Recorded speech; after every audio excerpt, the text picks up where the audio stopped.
ഞാൻ ഒരു മീനേക്കാണ്ട് അല്ല ഇത് പിടിക്കും സംഭവിക്കാം.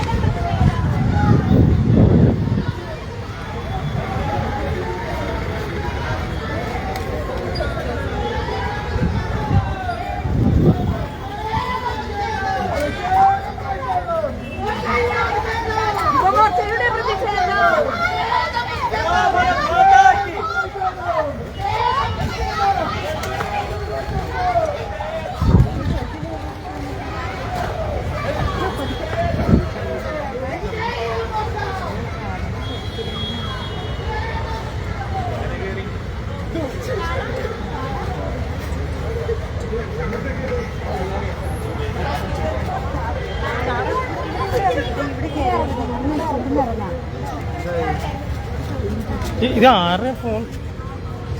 ലൈവ്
വിദേശയാത്രകൾ ചെയ്യുന്നു.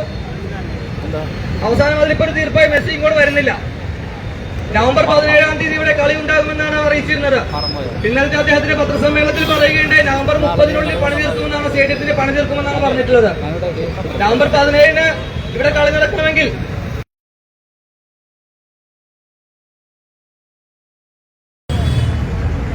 യുവമോർച്ച സിറ്റി ജില്ലാ കമ്മിറ്റി സംഘടിപ്പിച്ചിട്ടുള്ള ഈ ധർണാ സമരത്തിൽ മാർച്ചിൽ അധ്യക്ഷത വഹിക്കുന്ന യുവമോർച്ചയുടെ ജില്ലാ അധ്യക്ഷൻ റിനു ഹർഷൻ, പാർട്ടിയുടെ BJPയുടെ ജില്ലാ അധ്യക്ഷൻ ശ്രീ ഷൈജു, യുവമോർച്ചയുടെ സംസ്ഥാന സെക്രട്ടറി അദീന ഭാരതി, പാർട്ടിയുടെ ജില്ലാ വൈസ് പ്രസിഡന്റ് അഡ്വക്കേറ്റ് രമാദേവി, മറ്റു നേതാക്കന്മാരെ, സഹപ്രവർത്തകരെ എല്ലാവർക്കും നമസ്കാരം.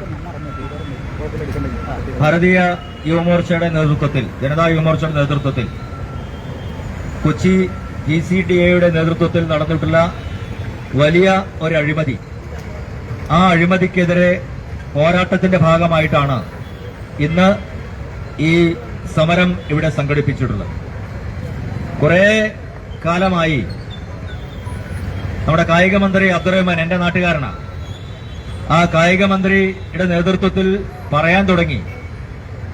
ഒരു സിനിമയില് പപ്പു പറയുന്നുണ്ട്, ഇപ്പൊ ശരിയാക്കി തരാം, ഇപ്പൊ ശരിയാക്കി തരാം, ഇപ്പൊ ശരിയാക്കി തരാം എന്ന് പറഞ്ഞ പോലെ മെസ്സി ഇപ്പൊ വരും, ഇപ്പൊ വരും, ഇപ്പൊ വരും എന്ന് പറയാൻ തുടങ്ങിയിട്ട് മാസങ്ങളോളമായി.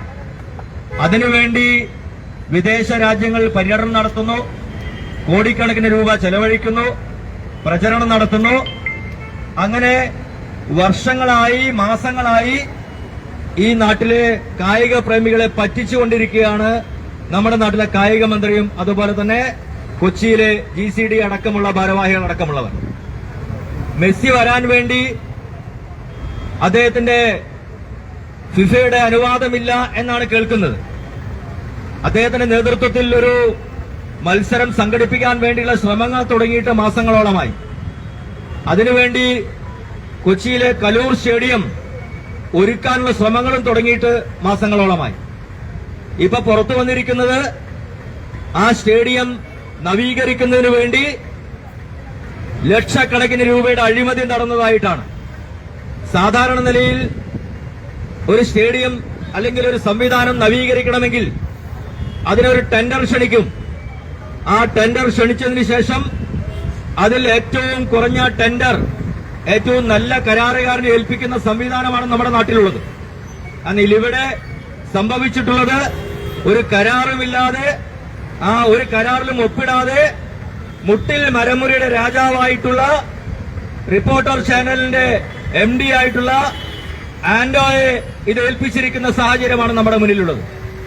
അദ്ദേഹത്തെക്കുറിച്ച് നമുക്ക് എല്ലാവർക്കും അറിയാം. മുട്ടിൽ അഴിമതി കേസിലെ അഴിമതിയുടെ രാജാവായി അറിയപ്പെടുന്ന ആളാണ് അദ്ദേഹം. അദ്ദേഹത്തെ തന്നെയാണ് കൊച്ചിയിലെ കലൂർ സ്റ്റേഡിയത്തിന്റെ നവീകരണത്തിന് വേണ്ടി ഏൽപ്പിച്ചിട്ടുള്ളത്. അവിടെ തന്നെ ചിത്രം വ്യക്തമാണ്. ഇതിനർത്ഥം GCDAയും അതുപോലെ തന്നെ മറ്റ് സംവിധാനങ്ങളും എല്ലാം ഉപയോഗപ്പെടുത്തിക്കൊണ്ട് കേരളത്തിൽ വ്യാപകമായി നടക്കുന്ന അഴിമതിയുടെ ഭാഗമായിട്ടുള്ള ആ അഴിമതിക്ക് കൂട്ടുനിൽക്കുകയാണ് GCDAയും അതുപോലെ തന്നെ ഭരണകൂടവും ചെയ്യുന്നത്. എന്തുകൊണ്ടാണ് ഇതിനു വേണ്ടിയുള്ള ഒരു കരാർ ഒപ്പിടാതിരുന്നത്? എന്തുകൊണ്ടാണ് കൊച്ചിയിലെ GCDA അതോറിറ്റി ഇതിനുവേണ്ടി കരാർ ഒപ്പിടാത്തത്? മാസങ്ങളോളമായി ഇതുവരെയും പണി പൂർത്തിയാക്കാൻ കഴിഞ്ഞിട്ടില്ല. അങ്ങനെ കൃത്യമായ അഴിമതി നടന്നുവെന്ന് വ്യക്തമായ സാഹചര്യത്തിൽ മാധ്യമങ്ങൾ പുറത്തുവിട്ടിരിക്കുന്നു. ഇത് ഞങ്ങൾ മാത്രം പറയുന്നതല്ല, ഇത് കൃത്യമായ അഴിമതി നടന്നു. ഇതിന് ഓഡിറ്റ് റിപ്പോർട്ടില്ല, ഇതിന് കരാറില്ല. അങ്ങനെ GCDAയുടെ നേതൃത്വത്തിൽ വളരെ വലിയ അഴിമതിയാണ് ഇവിടെ നടന്നിരിക്കുന്നത്. അതുകൊണ്ട് ഞങ്ങൾക്ക് പറയാനുള്ളത്, ഈ അഴിമതി അന്വേഷിക്കണം. ഇതിനെക്കുറിച്ച് കൃത്യമായ ഓഡിറ്റ് റിപ്പോർട്ടുകൾ പരിശോധിക്കണം. ഇത് അഴിമതി അന്വേഷിച്ചുകൊണ്ട് ഇത് അഴിമതിയുടെ ഏറ്റവും വലിയ കോടികളുടെ അഴിമതി നടന്നതിന്റെ അന്വേഷണത്തിന് വേണ്ടിയുള്ള ഉത്തരവിടണം എന്നാണ് നിങ്ങൾ ആവശ്യപ്പെടുന്നത്. ഇപ്പോ ഗവൺമെന്റ്, പിണറായി വിജയന്റെ ഗവൺമെന്റും കൊച്ചിയിലെ മേയറും അടക്കമുള്ളവർ ഈ അഴിമതിക്ക് കൂട്ടുനിൽക്കുകയാണ്. എന്താണ് അന്വേഷിക്കാത്തത്? ഇപ്പോൾ റിപ്പോർട്ടർ ചാനലിനെ വിലക്കെടുത്തുകൊണ്ട് കേരളത്തിലെ BJPയുടെ നേതൃത്വത്തിൽ NDAയുടെ നേതൃത്വത്തിൽ ഒരു വലിയ പോരാട്ടം നടക്കുകയാണ്. ആ പോരാട്ടം സ്വർണ്ണക്കൊള്ളക്കെതിരെയുള്ള പോരാട്ടമാണ്. കഴിഞ്ഞ ദിവസം തിരുവനന്തപുരത്ത് സെക്രട്ടേറിയറ്റ് നടയിൽ ഇന്നുവരെ കേരളം കണ്ടിട്ടില്ലാത്ത രീതിയിലുള്ള വലിയ സമര പോരാട്ടങ്ങൾ നടന്നു. ഒരു ഭരണകൂടത്തെ പിടിച്ചുലച്ച സമരമായിരുന്നു അത്. ആയിരക്കണക്കിന് പ്രവർത്തകർ രാത്രിയും പകലും ആ സെക്രട്ടേറിയറ്റിന്റെ നടയിൽ ഉപരോധിച്ചപ്പോൾ അക്ഷരാർത്ഥത്തിൽ പിണറായിയുടെ ഭരണകൂടം മുട്ടുവിറക്കുകയായിരുന്നു. ആ ഭരണകൂടത്തിന്റെ ഹുങ്കിന് നേരെ കേരളത്തിലെ ജനസമൂഹം ഉയർത്തിയ അതിശക്തമായ പോരാട്ട വീര്യത്തിന് മുന്നിൽ പിണറായി വിജയൻ സർക്കാരിന് തലകുനിക്കേണ്ടി വന്നു. അതുകൊണ്ട് പിറ്റേ ദിവസം ആ സമരം കഴിഞ്ഞതിന്റെ പിറ്റേ ദിവസം BJPയുടെ സംസ്ഥാന അധ്യക്ഷൻ നേരെ അടഞ്ഞ അധ്യായമായി കിടന്ന ആരോപണങ്ങൾ വിലക്കെടുത്തുകൊണ്ട് റിപ്പോർട്ടർ ചാനൽ വഴി പുറത്തുവിട്ടു. യാതൊരു ആധികാരികതയുമില്ലാത്ത വർഷങ്ങൾക്ക് മുമ്പ് ക്ലോസ് ചെയ്ത ഒരു ചാപ്റ്റർ തുറന്നു വെച്ചുകൊണ്ട് കേരളത്തിൽ BJPയുടെ നേതൃത്വത്തിൽ NDAയുടെ നേതൃത്വത്തിൽ ഒരു വലിയ രാഷ്ട്രീയ മുന്നേറ്റത്തിന് കളമാകുന്നു എന്ന സാഹചര്യത്തിലാണ് അദ്ദേഹത്തെ താറടിച്ചു കാണിക്കാനും ഈ സമരങ്ങളെല്ലാം തന്നെ ഇല്ലാതാക്കുവാനുള്ള പരിശ്രമങ്ങൾ നടന്നിരിക്കുന്നത്. അതുകൊണ്ട് ഞങ്ങൾക്ക് പറയുവാനുള്ളത് ഇതൊരു സൂചനയുടെ സമരം മാത്രമാണ്. ഇതൊരു സൂചന മാത്രമാണ്. ഇന്ന് ഞങ്ങൾ ഇവിടെ വന്ന് ഈ GCDയുടെ മുന്നിൽ വന്നുകൊണ്ട് യുവമോർച്ചയുടെ ചുണക്കുട്ടന്മാർ വേണമെങ്കിൽ ഞങ്ങൾക്കത് മറച്ചിടാം. ഞങ്ങളൊന്ന് വിചാരിച്ചാൽ അത് മറച്ചിട്ടുകൊണ്ട് GCDA ഓഫീസിന് ഉള്ളിൽ കയറി അതിന്റെ അധികൃതരെ ഉപരോധിക്കാൻ ഞങ്ങൾ കഴിയുമെന്ന് പ്രഖ്യാപിക്കാൻ ഞാൻ ആഗ്രഹിക്കുകയാണ്. ഇതൊരു സൂചന മാത്രമാണ്. ഈ സമരം സംസ്ഥാനം ഏറ്റെടുക്കാൻ പോവുകയാണ്. ഈ അഴിമതിക്കെതിരെയുള്ള സമരം, ഈ കലൂരിലെ സ്റ്റേഡിയം അഴിമതിക്ക് എതിരെയുള്ള സമരം സംസ്ഥാനം ഏറ്റെടുക്കാൻ പോവുകയാണ്. വരും ദിവസങ്ങളിൽ സംസ്ഥാന ഘടകത്തിന്റെ നേതൃത്വത്തിൽ കൊച്ചിയിൽ വലിയ സമര പോരാട്ടങ്ങളുടെ പോർമുഖം തുറക്കുന്ന സാഹചര്യം ഉണ്ടാകുമെന്ന് മുന്നറിയിപ്പ് നൽകാൻ ആഗ്രഹിക്കുകയാണ്. ഇത് അന്വേഷിച്ചിട്ടില്ലെങ്കിൽ, കൃത്യമായ അന്വേഷണം നടത്തിയിട്ടില്ലെങ്കിൽ മേയറെ വഴി തടയുന്ന സാഹചര്യം പോലും ഉണ്ടാകുമെന്ന് മുന്നറിയിപ്പ് നൽകാൻ ആഗ്രഹിക്കുകയാണ്. യുവമോർച്ചയാണ് പറയുന്നത്. കഴിഞ്ഞ ദിവസങ്ങളിൽ നിങ്ങൾ കണ്ടിട്ടുണ്ടായിരിക്കും, സ്വർണ്ണക്കൊള്ളക്കെതിരെ സെക്രട്ടേറിയറ്റ് നടയിൽ യുവമോർച്ച നടത്തിയ സമരത്തെക്കുറിച്ച് നിങ്ങൾ മാധ്യമങ്ങൾ പറഞ്ഞത് അടുത്ത കാലത്തൊന്നും സെക്രട്ടേറിയറ്റ് കാണാത്ത രീതിയിലുള്ള സമര പോരാട്ടത്തിന്റെ പോർമുഖമായിരുന്നു യുവമോർച്ച തുറന്നത് എന്ന് നിങ്ങളടക്കമുള്ള ചാനലുകൾ റിപ്പോർട്ട് ചെയ്തിട്ടുള്ളതാണ്. കേരളത്തിലെ യഥാർത്ഥ പ്രതിപക്ഷമായി, യഥാർത്ഥ യുവജന പ്രസ്ഥാനമായി യുവമോർച്ച മാറുന്ന സാഹചര്യമുണ്ട്. കേരളത്തിലെ യഥാർത്ഥ പ്രതിപക്ഷമായി, യഥാർത്ഥ സമരമുഖമായി മഹിളാ മോർച്ച മാറുന്ന സാഹചര്യമുണ്ട്. കേരളത്തിലെ യഥാർത്ഥ പ്രതിപക്ഷമായി, യഥാർത്ഥ സമരമുഖമായി NDA മാറുന്ന സാഹചര്യമുണ്ട്. കേരളത്തിലെ രണ്ട് മുന്നണികളും ഒരേ തൂവൽ പക്ഷികളാണെന്നുള്ള തിരിച്ചറിവുണ്ടായിരിക്കുന്നു. രണ്ട് മുന്നണികളും ഒരേ കാര്യങ്ങൾക്ക് വേണ്ടി നടപടികൾ എടുക്കുന്നു.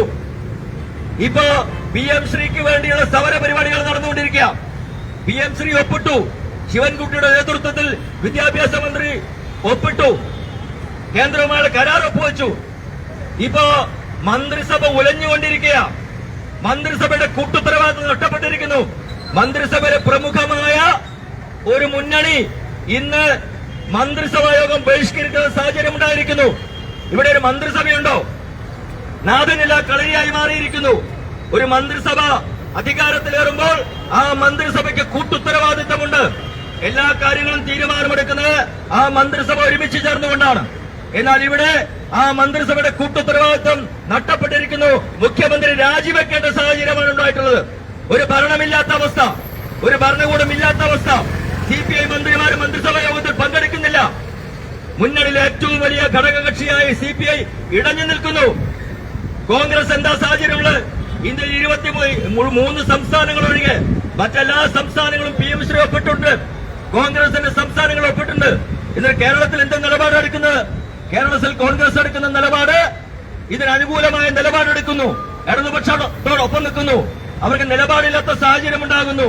അതുകൊണ്ട് ഞങ്ങൾക്ക് സൂചിപ്പിക്കുവാനുള്ളത്, കേരളത്തിന്റെ സാഹചര്യത്തിൽ, കേരളത്തിലെ PM ശ്രീ വിഷയത്തിൽ രണ്ട് മുന്നണികളും കളിക്കുന്ന ഇരട്ടത്താപ്പ് അവസാനിപ്പിക്കണം.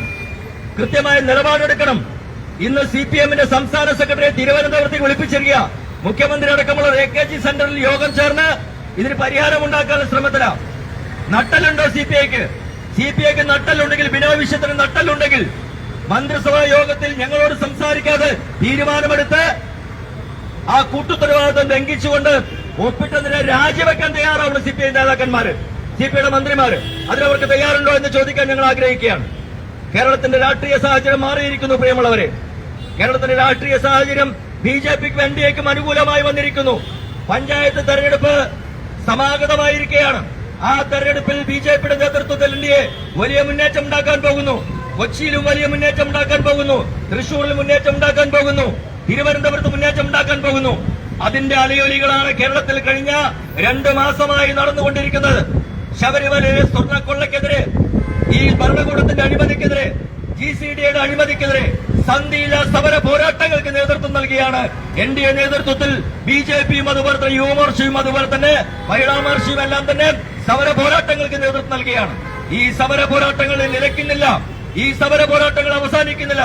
വരും നാളുകളിൽ ഈ ഭരണകൂടത്തിന്റെ അഴിമതിക്കെതിരെ, ഈ ഭരണകൂടത്തിന്റെ നെറികേടുകൾക്കെതിരെ പോരാട്ടത്തിന്റെ പോർമുഖം തുറന്നുകൊണ്ട് അതിശക്തമായ പോരാട്ടങ്ങൾക്ക് നേതൃത്വം നൽകാൻ ബിജെപി തയ്യാറാവും.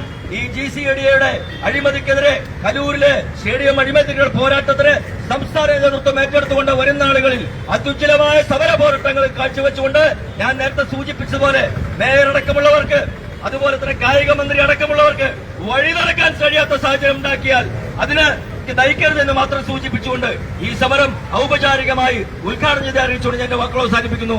വന്ദേ മാതരം.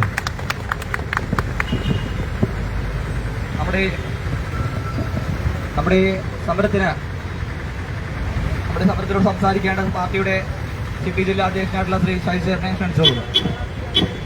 ായിട്ടുള്ള അധ്യക്ഷൻ റെനു ഹർഷൻ, ഉദ്ഘാടനം ചെയ്ത പാർട്ടിയുടെ സംസ്ഥാന ഉപാധ്യക്ഷൻ ഉണ്ണികൃഷ്ണൻ മാഷ്, സംസ്ഥാന സെക്രട്ടറി അദീന, പാർട്ടിയുടെ പ്രിയപ്പെട്ട സഹോദരി സഹോദരന്മാരെ, മാധ്യമ സുഹൃത്തുക്കളെ നമസ്കാരം. ഇന്നിപ്പോ GCDയുടെ